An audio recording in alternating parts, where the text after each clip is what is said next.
안녕하세요. 저는 43살이고 슬하에 딸과 아들 각각 하나씩 두고 있는 여자입니다. 결혼한 지 어느덧 올해가 15년이 되었네요. 저는 28살에 시집을 왔습니다. 남편은 저보다 3살이 많은 31살이었고요. 신랑은 늦둥이 막내로 태어났습니다. 온 집안의 귀여움을 독차지하며 자랐죠. 그래서 저와 시어머니는 나이가 48년이나 차이가 나셨어요. 저는 치매에 걸리신 어머니를 9년째 모셨습니다. 어머니는 제가 시집 오고 6년 만에 치매에 걸리셨거든요. 이날 이때까지 9년 내내 점점 치매 증상이 심해지는 어머니를 모시고 보살폈던 이유는 단 하나입니다. 시어머니가 제게 6년 동안 베풀어 주신 사랑, 그거 하나 때문이죠. 저는 제 평생에 저희 시어머니처럼 그토록 어질고 선한 사람을 본 적이 없습니다. 그런 어머니의 손에 자란 제 남편도 무척 선해요. 제 가정 환경은 정말 불우했는데 말이죠. 아버지의 잦은 외도로 인하여 제 어머니는 알코올에 의존하게 되었고 결국에는 알코올 중독이 되셨어요. 어머니는 정신치료까지 받으실 정도로 심각한 증세를 보이셨습니다. 또한 제 아버지는 그걸 빌미로 어머니께 이혼을 요구하셨고 제가 초등학교를 졸업할 시기쯤에 어머니와 아버지는 이혼을 하셨어요. 그 이후로 아버지는 저희와 연을 끊으신 듯 했습니다. 전 그날 이후로 아버지를 한 번도 볼 수 없었거든요. 저는 위로 오빠가 2명 있는데 가정 환경이 불우해서 그런지 둘 다 참 엇나갔습니다. 큰 오빠와 작은 오빠들은 시비를 걸거나 절도를 하거나 상습적으로 경찰서를 들락날락 했어요. 그 밑에서 저는 학대에 가까운 폭력도 참 많이 당했었죠. 저희 어머니 또한 제정신이 아니셨기 때문에 전 방치되다시피 살아왔습니다. 그런 제가 지금의 남편과 저희 시어머니를 만난 것은 정말 하늘이 도운 천운이라고 생각이 들어요. 저는 성인이 되자마자 가장 먼저 한 일은 집을 나오는 일이었어요. 저는 집을 뛰쳐나와 부모와 형제의 연을 끊고 혼자 독립했습니다. 스스로 살아가고 있다가 아는 지인의 소개로 남편을 만나게 되었던 것이었죠. 남편은 매일 맞아서 눈물 그칠 새 없이 자란 저를 무슨 공주님처럼 착각하는 것처럼 저를 귀하게 대해줍니다. 남편과 있으면 정말 제가 어느 나라 공주가 된 것 같곤 했어요. 남편에게 프로포즈를 받았던 그날은 아직도 선명히 기억이 납니다. 부끄럽게 볼을 붉히며 결혼해달라고 한쪽 무릎을 꿇고 반지를 끼워주는 제 남편은 그날 정말 백마를 탄 왕자님 같았어요. 저는 저희 남편을 보면서 이렇게 어질고 선한 건 누굴 닮았나 했는데 바로 저희 시어머니셨습니다. 저는 결혼을 허락받기 위해 남편과 같이 시어머니를 뵈러 갔어요. 저도 그 당시에는 제가 살아온 환경이 불우하다는 것을 너무 잘 알고 있었고 정상적이지 않다는 사실도 알고 있었습니다. 그래서 어머니가 반대하시면 어떡하나 마음을 졸였죠. 그런데 예상과 다르게 어머니는 저를 정말 환영해 주시더라고요. 상다리가 부러지도록 직접 음식을 하셨다고 하시며 귀한 손님을 맞이하는데 이 정도의 정성은 쏟아야지 라고 활짝 웃으시며 제 몫의 하얀 쌀밥에 고기 반찬을 얹어주셨습니다. 부모정을 몰랐던 처지라 밥을 먹으면서 갑자기 울컥 눈물이 차올랐죠. 어머니를 처음 뵙는 자리였는데 말이죠. 그때 당황하신 어머니의 모습이 아직도 생각나네요. 어머니는 아이고 미안해요. 아가씨, 내가 생각 없이 아가씨 음식에 손을 대서 그래요. 우리 아들한테 해줄 버릇 하다 보니까 몰랐어요. 울지 말아요. 라고 하시며 본인의 탓이라고 하시는 어머니의 모습이 어찌 그리 따뜻하던지요. 그날 저는 어머니께 정말 반했습니다. 결국 저는 처음 본 어머니의 품에서 펑펑 서럽게 울고 집으로 돌아갔어요. 저는 시어머니가 될 분 앞에서 멋진 며느리라고 믿고 맡겨만 달라며 호언장담을 할 계획이었는데 펑펑 울기만 했더니 집에 도착하고 나서야 걱정이 밀려왔어요. 그리고 며칠이 지나고 시어머니로부터 연락이 왔습니다. 밖에서 단 둘이서 잠시 만나자고 하셨어요. 저는 눈앞이 깜깜해졌습니다. 올 것이 왔구나 싶었거든요. 처음 본 아가씨가 밥을 먹다 펑펑 울고 집을 나갔으니 이상한 여자라고 오해해도 그럴만하지라는 생각을 하고 있었습니다. 그런데 아니었습니다. 조용한 전통 찻집에서 어머니가 절 기다리고 계셨어요. 그러면서 제게 통장을 하나 내어주시더라고요. 통장 안에는 3천만 원이 들어있었습니다. 저는 손사래를 치면서 돈을 왜 주시는 거냐며 한사코 거절했죠. 그런데 시어머니는 갑자기 눈물을 글썽이시더라고요. 알고 보니 처음 어머니를 뵙던 날 으끄거리며 눈물을 삼키려고 애쓰는 저의 모습이 눈앞에 아른거리셔서 제 남편을 불러 자초지종을 캐물어 보셨다고 해요. 제 남편은 제 사정을 어머니께 숨김없이 말을 다 해줬다고 하더라고요. 그러면서 저를 책임지고 싶으니 결혼하게 허락해달라고 말했대요. 그런 남편마저 저에게 감동적이었는데 어머니는 제가 한사코 거절하는 통장을 굳이 바득바득 제 손에 쥐어주며 말씀하셨어요. 지영아, 어떤 나라에는 결혼을 시키려면 남의 집 귀한 딸을 데리고 올 때 집도 팔고 소도 팔아 지참금을 주고 데려온다고 하더라. 내가 모은 돈이 많지 않아. 고작 3천만 원에 너를 데려오는 것만 같아 너에게 미안하구나. 턱없이 부족하고 모자란 돈이지만 이 돈으로 네가 사고 싶은 것들 다 사고 하고 싶은 혼수도 해서 시집와 줄 수 있을까? 라며 제 손을 꼭 잡으셨죠. 부모의 정을 모르고 자랐던 저는 그런 어머님께 다시 한번 반했습니다. 결혼하면 살 집이라며 본가에서 나와 혼자 살고 있던 남편의 아파트를 일부러 처분한 뒤에 어머님을 모시며 살고 싶다고 아득바득 우겨서 어머님 댁으로 들어갔어요. 어머니는 모시겠다는 저의 말도 정말 수차례 거절하셨습니다. 저의 끈질긴 설득과 노력 그리고 애정 공세에 어머니는 결국 마지못해 허락하셨죠. 남편은 위로 형과 누나들이 5명이 있습니다. 6남매의 막내죠. 제가 어머니를 모신다는 소식에 남매들에게도 참 많은 사랑을 받았습니다.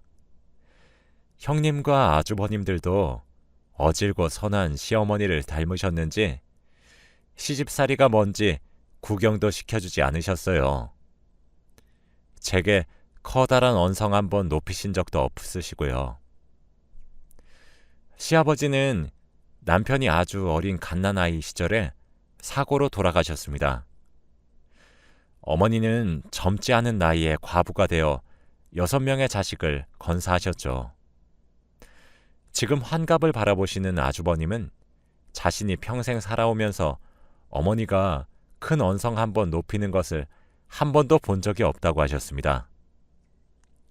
하루는 바쁜 제삿날 도와드리지 못할 망정 배운 것이 모자라 양념병을 하나 깨뜨려버려 제사 음식도 다 망쳐버리고 병도 깨버린 적이 있었습니다.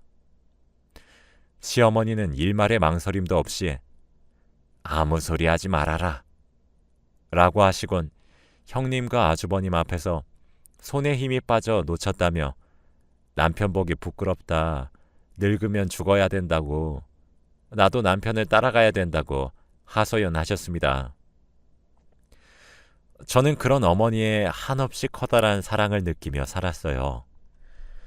어머니가 외출을 하시고 돌아오시면 항상 어머님 손에는 까만 비닐봉지가 들려 있었습니다.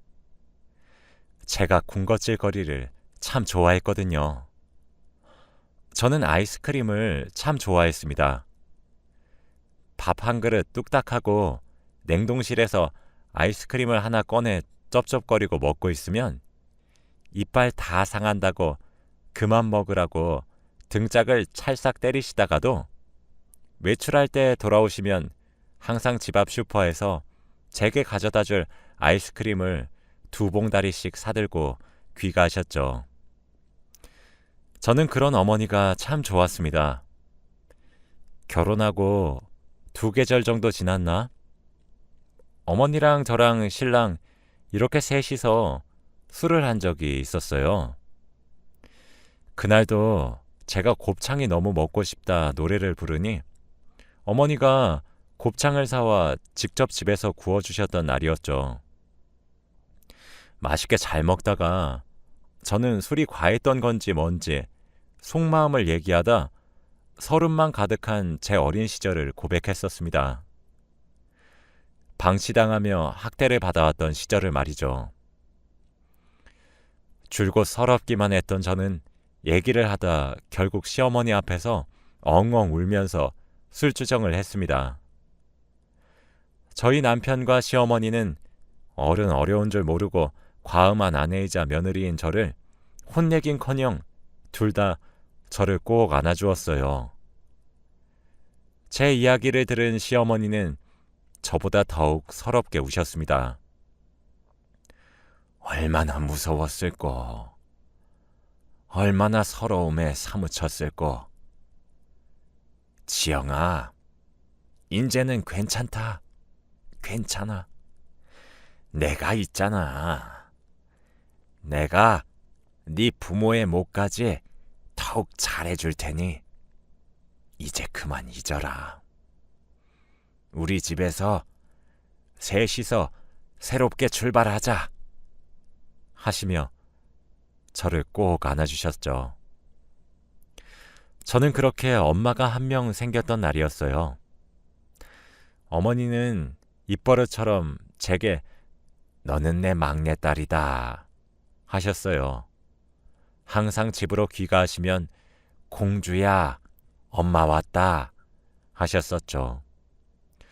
그런 어머니는 제가 뭐가 그리 귀한 사람이고 소중한 사람인지 일 한번 제대로 시키신 적이 없으셨습니다.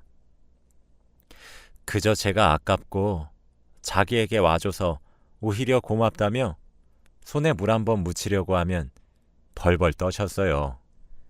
명절에 손님들을 맞이하거나 제삿날처럼 상을 차리게 되는 날이면 어머니는 항상 가장 마지막까지 밥을 드셨습니다. 제가 먼저 조금씩 치우려고 하면 아직 덜 먹었다고 방에서 쉬고 있으면 치울 때 부르시겠다고 말씀하시곤 저 몰래 살금살금 설거지를 하시려곤 했죠. 그릇을 몰래 치우려고 하다 저에게 들키시게 되면 이런 것들은 원래 엄마가 하는 거다 라고 제게 안 주시려고 했어요. 그럼 저희는 서로 어머님이 이런 일을 왜 하세요? 저 시키세요. 라고 하면 아니다. 이런 일은 엄마가 하는 거다. 네가 왜 하려고 하니? 라며 옥신각신 실랑이를 하곤 했죠. 그럼 남편이 이런 일은 아들이자 남편이 하겠습니다. 라고 말하면 어머님은 옳다구나, 그게 맞는 일이라며 저를 끌고 소파에 앉아서 같이 TV를 보곤 했습니다. 제 손에 제가 제일 좋아하는 아이스크림을 하나 쥐어주시고 말이죠. 정말 행복했습니다. 제가 아이들을 임신했을 때도 손대면 부서질까 전전긍긍 하셨어요. 둘째를 임신했을 적에 남편이 회사에서 출장을 간 적이 있었습니다. 그런데 그날 갑자기 몸살이 도졌던 건지 밤에 열이 미친 듯이 오르더라고요. 자다가 갑자기 아팠던 것이라 어머니께 아무런 말도 못하고 그 새벽에 끙끙거렸습니다. 어머니는 나이가 있으셔서 귀가 어두우신 편인데도 제 작은 끙끙거리는 소리를 들으셨던 것인지 새벽에 놀라 달려오셔서 밤이 새도록 간호를 해주셨어요. 미지근한 물수건으로 제 열을 계속 식혀주면서 말이죠. 아이를 낳고 나서 친정이 없어 집에서 산후조리를 했습니다. 저희 어머님은 아이를 낳을 때마다 몇십만 원씩 턱턱 지불해서 값비싼 미역을 사오셔서는 직접 미역국을 끓여주셨어요. 몸이 무거워 움직이지 못하는 저는 그저 죄송할 따름이었지만 어머님은 항상 내가 우리 막내딸 챙겨주는 건데 뭐가 그리 죄송해. 죄송해하지 말아라. 이 엄마 마음이 너무 서운해지려고 한다. 라고 하시며 제 무거운 마음도 덜어가셨습니다. 저는 그저 감사해요, 어머니 라는 말만 되풀이했었네요. 제 인생의 구원자 같았고 그저 비처럼 느껴졌던 저희 어머님의 불행은 예고 없이 찾아왔습니다. 어머니는 정말 갑작스럽게 치매에 걸리셨어요. 치매에 걸리셔서 자기 이름도 사는 곳도 아무런 것도 기억하지 못하셨습니다. 그저 곱고 귀여운 어린아이가 되셨지요. 형제들끼리 모였고 누가 모셔야 될지 정하자는 얘기가 나왔습니다. 형님들은 형편이 너무 어려웠고 아주버님들도 사는 게 녹록지 않아 그저 요양병원에 간병인을 붙여서 모시는 것은 어떻냐는 말까지 나왔었습니다. 저는 그 자리에서 기꺼이 제가 모시겠노라 당연스레 말했어요. 제가 아니면 누가 모시냐면서 말입니다. 시집 온 지 6년 만에 치매에 걸리신 어머니는 아무래도 나이가 있으셔서 그런지 진행 속도가 매우 빠르셨어요. 하루가 지날수록 나날이 심해지셨습니다. 저 혼자서 9년 동안 똥과 오줌을 받아내기 일쑤였죠. 정신이 온전치 않으셨고 간병인처럼 남의 손에 어머님을 맡길 순 없었기 때문에 항상 보호자가 상주해야 했죠. 그래서 저는 집에 잘 들여다보지도 못했습니다. 자식들 얼굴도 잘 보지 못했고 제대로 씻을 수도 없었어요. 매일같이 보호자 침대에 몸을 구겨서 누워 잠들었죠. 남편 품에서 잠을 잘 수 있는 날은 정말 손에 꼽았습니다. 형님들 중 한 분이 절 위해 병원에 계시지 않으면 불가능했죠. 그러다 최근 2년 동안 어머님은 기력이 점점 없어지기 시작했습니다. 몸에 힘이 없으셔서 볼 일도 제대로 보지 못하셨죠. 그렇게 힘든 병간호 생활이 매일같이 지속되었지만 하나도 힘들지 않다고 평생 이렇게 수발만 들어도 좋으니 내 옆에서 제발 살아만 계셔달라고 하늘에게 빌었던 이유와 이제 당신도 고생했으니 간병인을 고용하자는 남편의 제안에도 한사코 거절하고 내 손으로 어머니를 돌본 이유는 정신이 온전하셨던 그 몇 년간 올고지 제게 베풀어 주신 사랑 때문입니다. 어떤 봄날 길을 가다 노란 개나리가 폈더라고요. 어머님 생각이 나서 가지를 하나 꺾어 보여드렸더니 제게 받은 개나리를 다시 제 귀에 꽂아주시며 말하시더군요. 아이고 이쁘다. 이리 예쁜 아가씨는 네 집 딸입니까? 저는 웃으면서 말했어요. 저요? 저는 박덕순 여사님 딸인데요. 할머니도 딸 있어요? 했더니 있다 말고 나는 딸이 많지. 우리 지영이가 막내딸이고 위로 아들이랑 딸이 셋씩 더 있다 하셨어요. 저는 깨달았습니다. 어머니가 입버릇처럼 막내딸이라고 하셨던 소리는 진심이었단 사실을요. 저는 막내 형님 다음으로 가슴으로 낳은 또 하나의 딸이었던 것입니다. 제게 공주라고 불렀던 말이 진짜 제가 어머님의 막내 공주였다는 사실을 깨달은 저는 펑펑 울었어요. 저는 복이 많은 며느리란 사실을 스스로 뼈저리게 잘 알아서 어머니가 정신이 온전하실 때도 항상 감사했고 사랑했으며 잘 하려고 노력했지만 후회가 되었습니다. 왜 난 더 잘해드리지 못했던 건가? 왜 사랑한다는 말을 매일매일 해드리지 못한 걸까? 난 정말 어머니를 진짜 엄마처럼 여긴 것일까? 하루하루 후회가 되었죠. 병간호가 생각보다 몸도 마음도 지치는 일이라 지칠 때면 형편이 저희 집보다 어려워서 아등바등 사는 형님들이 왜 도와주시지 않는지 원망도 했어요. 그러면 안 되는 거였는데 말입니다. 말 한마디 한마디, 행동 하나하나가 사무치게 후회가 되더군요. 시간을 돌릴 수만 있다면 제가 더 잘해드릴 텐데 말입니다. 오늘이 어머님이 다시 남편 품으로 돌아가신 지 꼭 7개월이 된 날이에요. 어머니가 돌아가셨던 그날 밤 잠을 자고 있으면 한사코 깨우신 적이 단 한 번도 없으신 어머니가 절 깨우셨던 처음이자 마지막 날이었어요. 눈을 비비고 할머님 무슨 일이세요? 라고 물어보면 제 손을 가져가셔서 5만 원짜리 한 장을 쥐어주시며 속삭이셨습니다. 오늘 아침에 옆 침대 할머니가 집으로 가고 보니까 바닥에 떨어져 있었다.